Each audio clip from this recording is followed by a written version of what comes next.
such a windy day. Oh, hi friends! I'm just walking out on a really super windy winter day. Ooh, it's cold out here. Can you tell how hard the wind is blowing? My hair is blowing back. My scarf is blowing back. Super windy, really hard to walk. Woo! Just kidding. I got a wire in my scarf. Makes it look like it's blowing back. I got a fan blowing here at me. Makes it look like my hair is blowing. It's not actually that windy. Did I trick you? Good. So today we're going to talk about wind. I know I usually like to talk a lot about water, but wind is another one of my favorite things. Wind is all over the world, and it kind of connects us just like water does. So let's just add wind today. Take a look at this diagram. It has the names of some of the winds that blow all over the world that help connect us. What are some of the names that you see? In the middle, you see the trade winds. Those are the winds that ships would sail on to transport goods to other countries. Just below that on the equator, you see the doldrums. That was a place where there was no wind. You wouldn't want to get stuck there. These are the ocean currents. They are created by the winds and they help create more wind. These were important connections too. Time out. I need your help with something. Okay, I need to ask your help with something. Did you ever watch Just Add Water in the summer? There were like 4 episodes. You can see them on the FIPS website. Look right down there. There's a link to them. If you ever watched it, you knew that I didn't always get my science exactly right. And sometimes nerds would sneak up on me to tell me the real science. It scares me when they do that. So if you see anybody sneaking up behind me, this is what you do. You just have to yell, "Nerd alert!" And then I know that some smart kid is sneaking up behind me to tell me the real true science. Thanks for your help.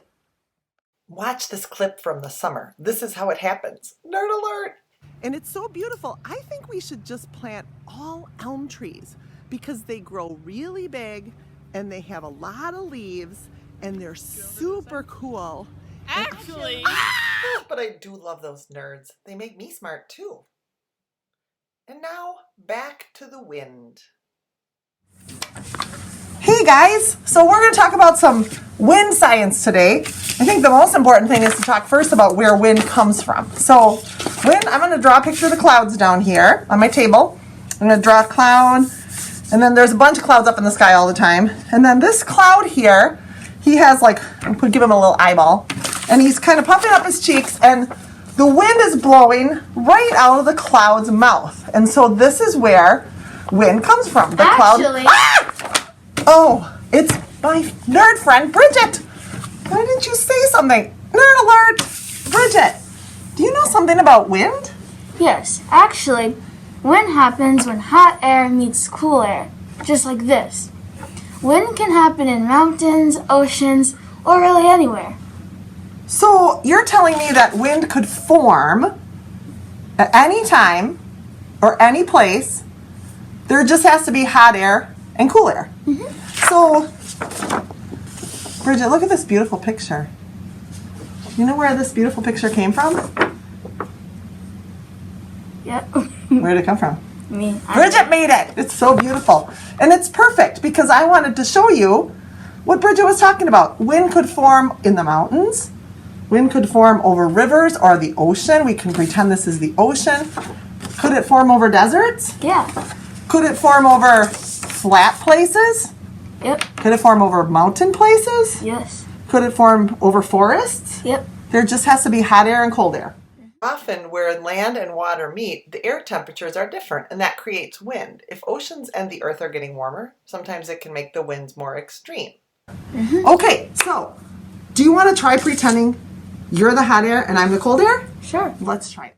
This is a super simple slide to show you how wind is formed.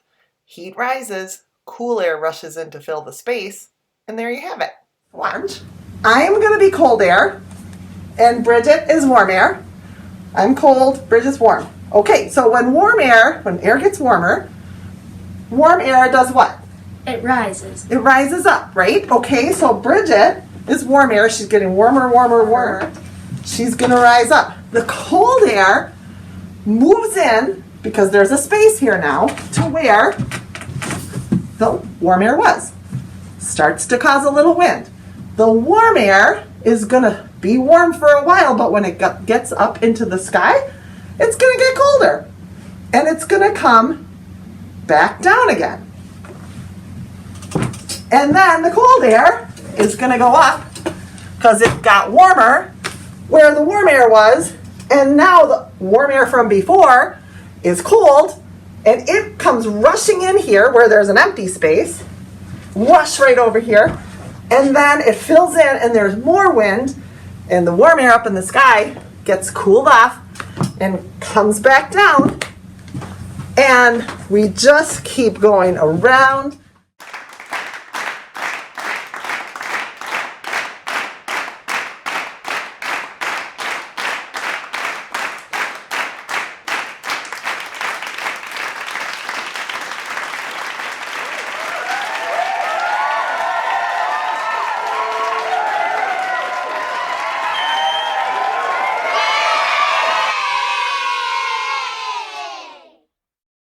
Whew, hard work, all that going around and around and around and around. Remember this picture I showed you before? See the trade winds that are around the equator? Around the equator, warm air rises rapidly, carrying a lot of moisture. There it changes direction, flows back toward the equator, and starts recirculating. That makes a lot of wind. That causes something called the Coriolis Effect. We'll show you how it works. Okay, so hi you guys. We're going to be doing a science experiment. We don't really know what we're doing. We're trying it. That's what scientists do. They try stuff, and when they try it enough times and it works, then they know it's science. So we're going to try something that's going to show the Coriolis effect, and that has to do with how the wind and the water move around the equator of your globe. The Earth spins counterclockwise. That big part around the middle is the equator. And of course, the Earth doesn't just stop spinning like that. It keeps going. Your world. So the world spins very fast, as you know, and it spins about 1,600 kilometers faster at the equator, that's the wide part, than it does at the pole, at the top and the bottom. If you think about this, picture yourself on a merry-go-round. When you're spinning on a merry-go-round, if you go to the outside edge of it, it feels like you're going to fall off, like you're going to just get pulled right off of it. If you go to the center of it, you can kind of just stand up and spin around. It doesn't feel like you're going as fast. Same thing with the Earth and the wind and the water. So we're going to try this experiment that's going to show that. So Bridget's going to help me. And we put water, this is a pan, we put water in the pan. It's probably about 1 centimeter or 2 deep, okay? And then we put 4 holes in this white cup. It's a cup like this. And we put some holes around the bottom. 1, 2, 3, 4, okay? And then in the cup we put crushed ice, except we didn't have ice, so we had to put snow in there. So we put some snow in there, and we're gonna spin this thing, put some food coloring in, and see what happens, okay? So I'm gonna actually spin it. Bridget, we're gonna put a little tiny bit of water in once you put the food coloring in. All right, so I'm gonna spin this. It says to spin it counterclockwise. That's this way, because that's opposite of the way the clock goes. Put the stuff in there. So she's putting food coloring in the cup. Okay. The cup's in the center of the pie pan, and the pie pan's in the center. So she's gonna put several drops of food coloring to the cup. Now put a small amount of water in the cup, Bridget. I don't know if you can see that, but it's red in there. Now she's going to just pour some water in while I'm spinning this. Okay. That's good, Bridget. Perfect. Okay. So watch the red food coloring in the pan. I'm spinning the pan, and pretty soon I'm going to stop the pan and watch for what the red food coloring does. It keeps going around in a hook that goes around the pan like a spiral. You can see it come around from the other side. So that's the Coriolis effect. I'm going to spin it again. Watch what happens when I stop spinning it.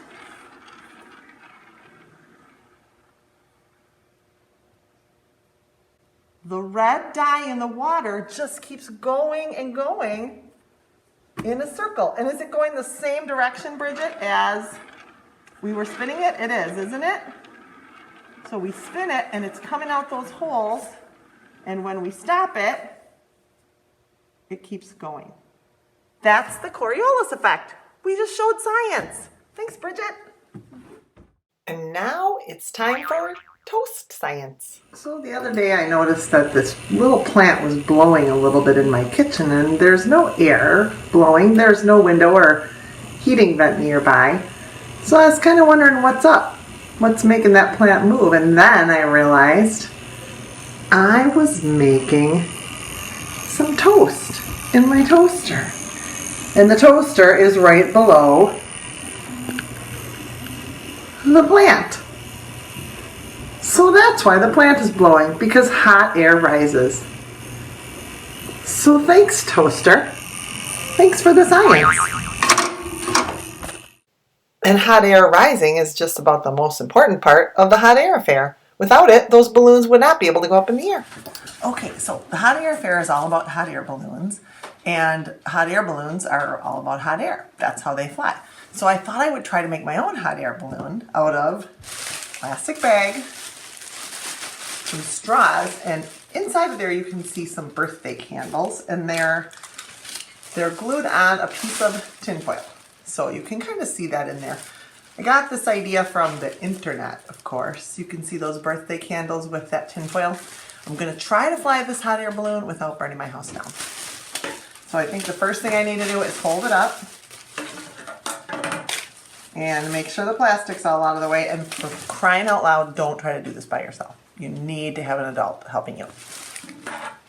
Okay, so I'm going to hold this up, try to get this plastic out of the way. Start these candles on fire. Hope they're not those trick kind of candles that go back out or come back on when you blow them out. That would be horrible, because my hot air balloon would never come down. All right, so they're gonna maybe either melt this bag or they're gonna make some hot air that's gonna make this bag expand and go up into the air. The bag is kind of blowing up. I don't know if you can see it. It's filling with hot air.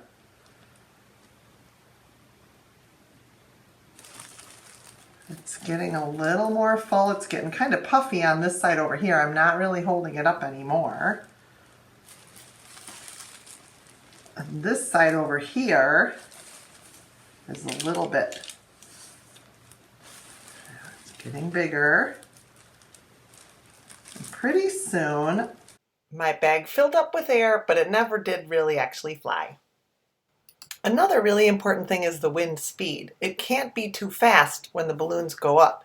Between 4 to 6 miles per hour is best. This is an anemometer. It's a tool that you can use to measure wind speed. So I made my own little anemometer. Measures the wind speed. It's pretty easy to make. Wind is picking up a little bit. And another way to easily see wind gusts is to have a wind sock. I wonder if my friend Kristen could help me make a wind sock. Remember her? She helped me so much with Just Add Water crafts. So I'm at my friend Kristen's house. We're going to do a toilet paper tube craft. Her doormat says you can't come in. Stay safe. I hope she lets me in. Oh, there she is. Awesome. Hi, Kristen. Well, hi, Liz. How are you? I'm good. I'm here to make a toilet paper tube craft. I am so excited to see you. Why don't you come in? I will. So I went in to make a craft. We both wore masks just to stay safe. Hi, guys. Hey, do you remember these? If you ever saw Just Add Water, probably remember these awesome toilet paper tube binoculars and my friend Kristen. I'm at her house today. She's going to show us how to make something. out of a toilet paper tube that has to do with wind. Because we're talking about wind. Liz, it's kind of sad that we're still here with masks on. I know. Yeah, But I care about you. I know, and You so care about we're me. going to be safe Keeping our masks and on. wear our masks. Okay, so we're talking about wind and water, but mostly wind. Well, we're talking about wind. I mean, wind and water do kind of go together because a lot of the time wind carries water, moisture, and a lot of the time wind is created over a body of water. So they really go together. Wind can carry rain, snow, clouds, and storms across the land very quickly. Sometimes we need to know which way that wind is coming from. There are global winds and local winds, and all wind is very important. And you know what I thought? What? I thought, if I had a windsock, that's like a thing that hangs and you can see which way the wind is blowing, then I would know when the wind was coming from the north or the south. Right. So do you think you could help me out with that? Because you're very, very creative. A windsock. Yeah, I think so. And we still can use the recycling toilet paper rolls. Yeah. So I made one that I'd like to show you. Okay. Can you want me to grab this? Okay. Yeah. This is a windsock. It's so beautiful. Yeah. And so, yeah, you can see how the wind would blow. And like what I would use mine for is maybe if I wanted, like in the summertime, maybe if I wanted to see if the wind was blowing, I would not want to plant my garden seeds outside if the wind was blowing because they would blow away or blow into the wrong spot. But I also might use my windsock if I wanted to go sailing on my boat and I wanted to see if there was enough wind to move my boat.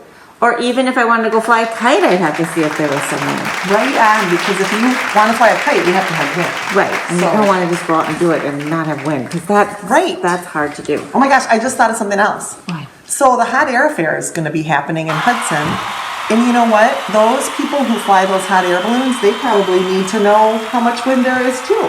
Right, because they can't really take off if they don't have a lot of wind. Right. Or if there's too much wind. So let's do this, and maybe we can show them the windsock, and they might be able to use it. Okay, so what we're gonna do is we need to poke holes in the top, Liz. Okay. And I got a punch. Okay. Just take a punch. 2 holes in the top and tie a string on.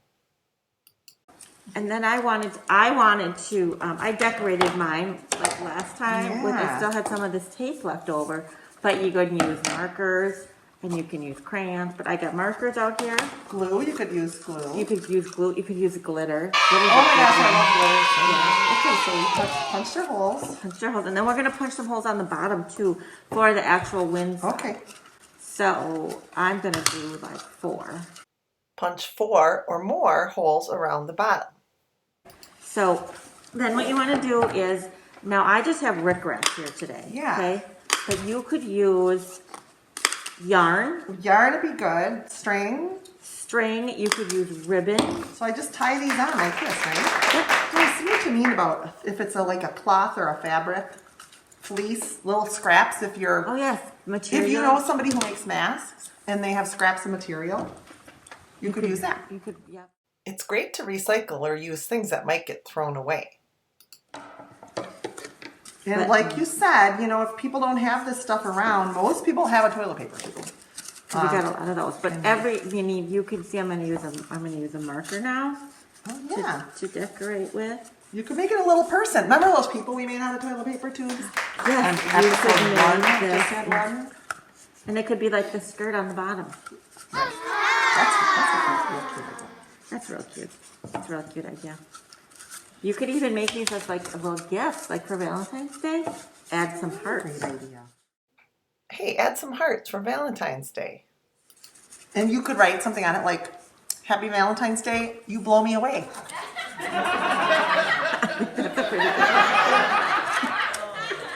Actually, I think that's really good. You could make these for your classroom. Oh, you can hand them out for... Instead of give Valentine's Day, this is what you could make. Hey, check it out. Hey, I hung it out, and look you can totally see if it's windy. Blowing. I think the wind is probably coming from, let's see, the northwest, maybe. Northwest for sure. Northwest. Yep. Look at that. That's beautiful. Yeah, easy to tell when it's windy now. Yep. And it's pretty festive. Yeah, it brightens up this dull January, doesn't it? It does. Wow, Kristen, thanks. You always make me happy. Yeah, me too. You too.